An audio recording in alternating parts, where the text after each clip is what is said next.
Atenção! Começa agora uma teleaula de Física do ensino médio. Você vai assistir a teleaula de número 3. Bons estudos!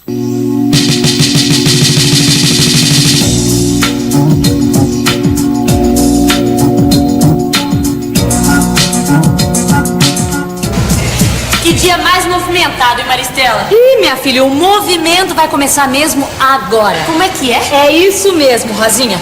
Nas duas primeiras teleaulas, a gente conheceu um pouco melhor o universo da física e viu algumas unidades que são usadas nessa ciência, principalmente em um dos seus ramos. A mecânica. Isso. Então, hoje, a gente vai começar a estudar uma das partes da mecânica, a cinemática.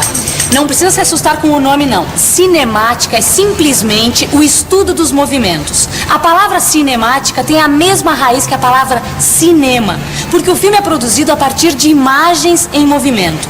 Sempre que a gente estiver interessado em saber como um objeto está se movendo, a gente vai estar trabalhando dentro da cinemática. Então a gente vai estudar a velocidade dos objetos, sua aceleração, a posição que vai ocupar em determinado instante, essas coisas? Exatamente. Então por isso que você disse, o movimento vai começar agora. Isso. Nessa teleaula você vai ver o que são sistemas de referência ou referenciais, o que é velocidade média e movimento retilíneo uniforme.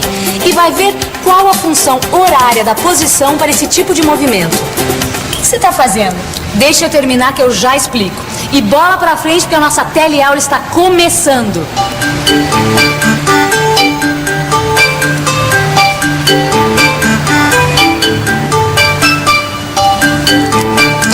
Pronto, olha.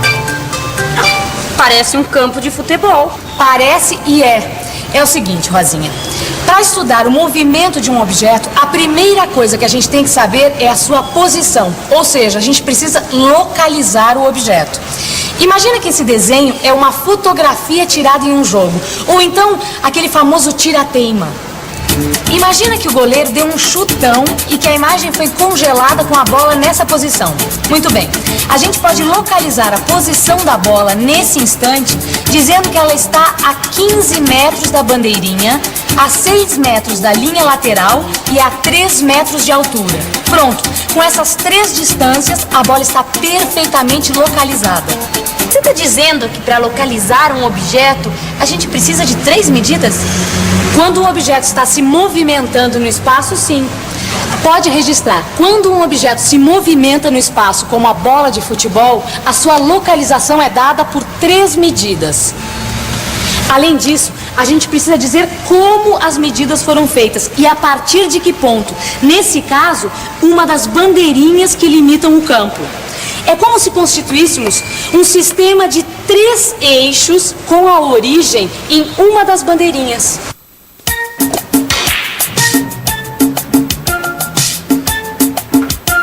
Quer dizer então, Vicente, que para localizar um objeto nós precisamos de 3 medidas, é isso? Nem sempre, Gil, nem sempre. Sabe que uma vez eu estava lendo uma história daquele detetive inglês, o Sherlock Holmes? Famoso? Opa! E era a história de um crime que acontecia justamente num salão de bilhar. E ele estava preocupado que ninguém mexesse na bola branca, porque ali podiam estar as impressões digitais do criminoso, compreende? Peraí, Vicente, peraí. Você está querendo dispersar o assunto. Nós estamos falando sobre localização de objeto. Calma, nós vamos chegar lá. Para garantir que ninguém mexesse na bola branca, o que ele fez? Vamos imaginar que a bola tivesse parado nessa posição aqui. Então, ele escolheu uma caçapa, no caso essa, e marcou essa distância aqui, ó. Tá vendo? Isso aqui. E depois marcou essa outra distância. Desse jeito, a posição da bola ficou perfeitamente localizada. Se alguém mexesse, ele descobria. Eu acho que eu já sei aonde você está querendo chegar. Fala. Quando um objeto se movimenta por uma superfície plana como essa aqui da mesa de bilhar, são necessárias apenas 2 medidas para a localização dele. É isso? Meu caro Gil. Então, guarde sempre essa regra. Movimentações no espaço, 3 medidas para localização. No plano, como essa mesa de bilhar, apenas 2 medidas. Aqui, ó. Tá certo. 3 medidas, 2 medidas. Será que existe algum tipo de movimento que precise só de uma medida para localizar o objeto? Por favor, cidadão, você saberia me responder qual o movimento que faz o pistão de um automóvel? Pra cima ou pra baixo? O movimento pra cima e pra baixo, né?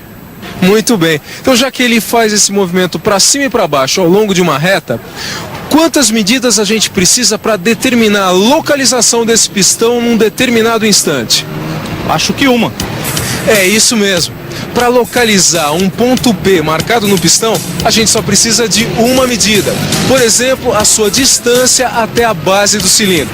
Para resumir toda essa história é o seguinte: para a gente localizar um corpo no espaço, num plano ou ao longo de uma reta, a gente utiliza na física os chamados sistemas de referência ou referenciais. É muito simples, dá só uma olhada. No exemplo da bola de futebol, o sistema de referência ou referencial é formado por 3 eixos perpendiculares que partem de um ponto zero escolhido, no caso, a bandeirinha. Esses 3 eixos podem ser entendidos como 3 réguas e com a ajuda delas podem ser medidas as 3 distâncias que determinam a localização da bola.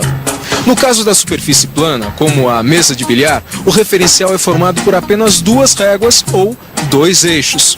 O ponto zero de origem aqui é a caçapa marcada, ou seja, com 2 medidas podemos localizar a bola de sinuca. Por último, temos o caso do pistão. O referencial aqui é uma reta e o ponto de origem é a base do cilindro. Basta uma medida para localizar a posição do pistão.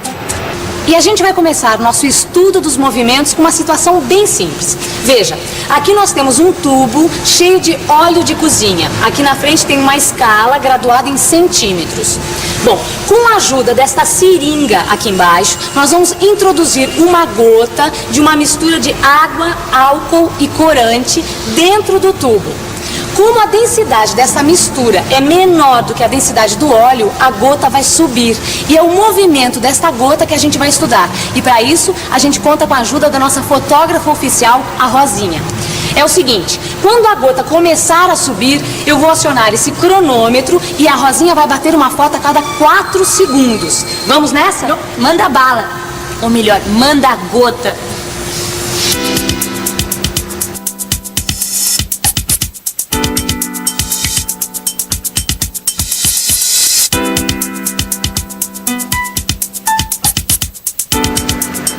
Isso, olha só o resultado. Na primeira foto, a gota estava na posição 18. Na segunda, 22. Na terceira, 26 e vai indo. Com a ajuda dessas fotos, a gente pode montar uma tabela. Vamos ver o que aconteceu com a gota entre os instantes 4 e 20, por exemplo. Repare que nesse intervalo de tempo, a bolha passou da posição 22 para a posição 38. Quer dizer, a gota se deslocou 16 centímetros, que é o resultado de 38 menos 22. Só que entre os instantes 4 e 20, passaram 16 segundos, que é o resultado de 20 menos 4. Ou seja, a gota percorreu 16 centímetros em 16 segundos. E como a marcha da gota é sempre a mesma, a gente pode dizer que a sua velocidade foi de 1 centímetro por segundo. Essa foi a sua velocidade média. Dá só uma olhada. A velocidade média é definida como sendo deslocamento sobre o tempo. O deslocamento é dado pela diferença entre posições, x2 menos x1. E o tempo é dado pela diferença entre 2 instantes, t2 menos t1. Essas duas diferenças podem ser representadas assim, pela letra grega delta. A letra grega delta é usada para representar variações. Então, velocidade média é igual a delta x sobre delta t. Que coisa mais curiosa. O que foi, Rosinha? Olha aqui. Eu fui checar a velocidade média entre os instantes 12 e 32, tá? Olhando na tabela, para T1 igual a 12, a posição x1 é igual a 30. E para T2 igual a 32, x2 é igual a 50. Certo. Tá? Velocidade média é igual a x2 menos x1 sobre t2 menos t1. Substituindo os valores, nós temos 50 menos 30 sobre 32 menos 12, ou seja, 20 sobre 20, que é igual a 1. Então, a velocidade média entre esses 2 instantes também é 1 centímetro por segundo. Na verdade, o que a Rosinha acabou de descobrir é que a velocidade da gota não varia. Ela anda sempre em linha reta e sempre na mesma marcha. Por isso, esse movimento é chamado de movimento retilíneo uniforme. Pode anotar aí. No movimento retilíneo uniforme, a velocidade em qualquer instante é sempre igual à velocidade média. No movimento retilíneo uniforme, o gráfico da posição em função do tempo é uma reta. Aí está o gráfico da gota, que sobe com velocidade igual a 1 centímetro por segundo. E olha só que interessante. Se a velocidade fosse de 2 centímetros por segundo, por exemplo, o gráfico ia ficar assim, ó, mais inclinado. Ah, quer dizer que quanto maior a velocidade, mais inclinada é a reta que representa o movimento? Perfeito, Gil. E a gente vai seguindo adiante com o nosso estudo de movimento. No exemplo do tubo de óleo, vamos pensar numa gota de água descendo. Se a gente não mexer na régua, o que vai acontecer? Ora, à medida que o tempo passa, as posições da gota vão ser cada vez menores. Repare, no instante T1 igual a 0, x1 é igual a 55. E para T2 igual a 25, x2 é igual a 5. Velocidade média é ΔX sobre ΔT, que é x2 menos x1 sobre T2 menos T1. Substituindo os valores, 5 menos 55 sobre 25 menos 0, ou seja, menos 50 sobre 25, que é igual a menos 2. A velocidade da gota d'água é menos 2 centímetros por segundo. Isso quer dizer que a velocidade depende do referencial. A velocidade negativa significa que a gota está se deslocando no sentido oposto à orientação da régua. A nossa régua marca de baixo para cima e a gota está vindo de cima para baixo, ou seja, a velocidade é positiva para uma gota que sobe e negativa para uma gota que desce. Olha só como fica o gráfico do movimento retilíneo uniforme com velocidade negativa. É uma reta decrescente. E olha só, presta atenção que isso é importante. Independente se a velocidade é positiva ou negativa, a gente sempre pode descobrir em que posição está a gota a qualquer instante. Isso é possível graças à função horária da posição do movimento retilíneo uniforme.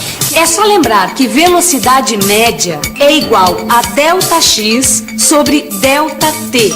Vamos substituir ΔX por x menos x0 e ΔT por t menos t0.